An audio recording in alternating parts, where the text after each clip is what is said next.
की जय। देखिए, ये मनुष्य तन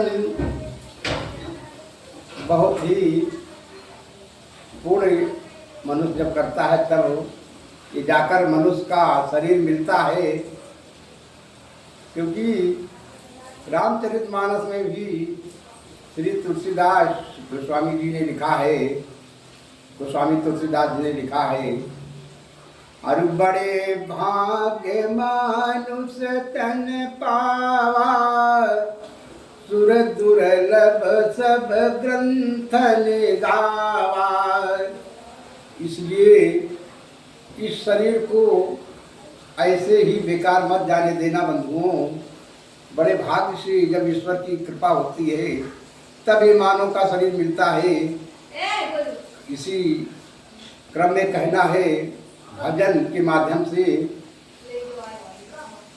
अरे जिंदगी यार ये बेकार न जाने पाए, जिंदगी यार ये बेकार न जाने पाए, मनुष्य तन की भलाई शान न जाने पाए, मनुष्य तन की भलाई शान न जाने पाए। अरे जिस तरह रहने को तू ये मका बनाता है, जिस तरह रहने को तू ये मका बनाता है, कुटुंब परिवार के पालन में चित्त लगाता है। जिस तरह हम आप सभी अपने लिए मकान बनाते हैं और अपने कुटुंब परिवार को पालते हैं, तो उतना ही पशु पक्षी भी करते हैं। जिस तरह रहने को तू ये मका बनाता है, कुटुंब परिवार के पालन में चित्त लगाता है। अरे गिद्ध कौवे बया भी घोंसले बनाते हैं, गिद्ध कौवे बया भी घोंसले बनाते हैं, अंडे बच्चों को पालते खुशी मनाते हैं। यानी पशु पक्षी भी इतना कर लेता है कि अपने को जीवन भर के लिए खाना और अपने बच्चों के लिए खाना का व्यवस्था करते हैं। मगर हम आपको उनसे ज़्यादा मानव शरीर में प्रभु ने अनेकों मार्ग बनाए हैं। इतना करने के बाद यानी मानव के लिए ज्ञान, भक्ति, वैराग और सुंदर धर्म कर्म प्रभु ईश्वर ने बनाया है। तो हम आपको मनुष्य की योनि में उनसे पशु पक्षियों से बढ़कर करना है कुछ तरण तारण के लिए, सत्संग में जाना और परस्वार्थ करना, ये सब हमारे लिए मनुष्य के ऊपर, मनुष्य चाहे तो क्या नहीं बन सकता है बंधुओं। इसी मानव योनि में कोई डॉक्टर बन जाता है, कोई प्रधानमंत्री बनता है, देखिए कोई हेलीकॉप्टर बनाता है। मनुष्य सब कुछ कर लेता है मानव की योनि में। इसलिए कहा,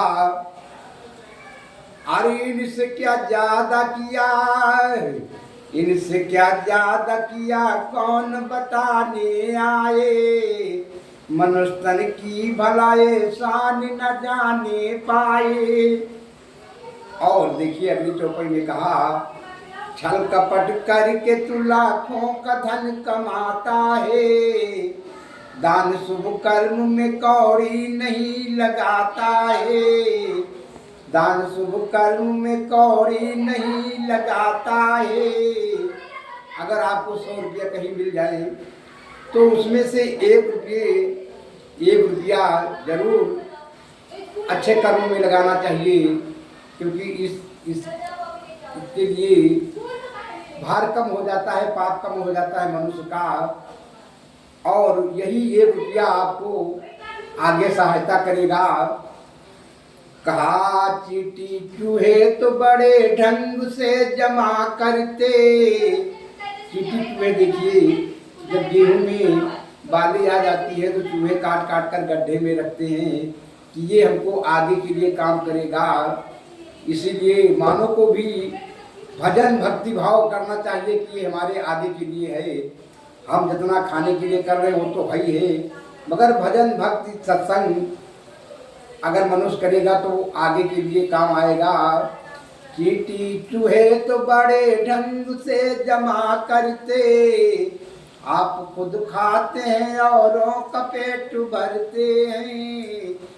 बेसमझ कौन तेरी भूल मिटाने आए, जिंदगी यार ये बेकार न जाने पाए। मनुष्य तन की भलाई शान न जाने पाए। देखिए अंत में ये कवि ने बहुत ही अच्छा लेख लिखा है।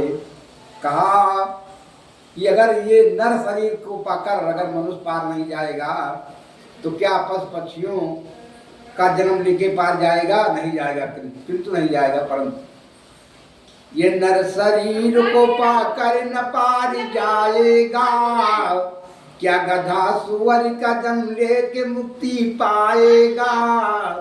क्या गधा सुअर का जन्म लेके मुक्ति पाएगा?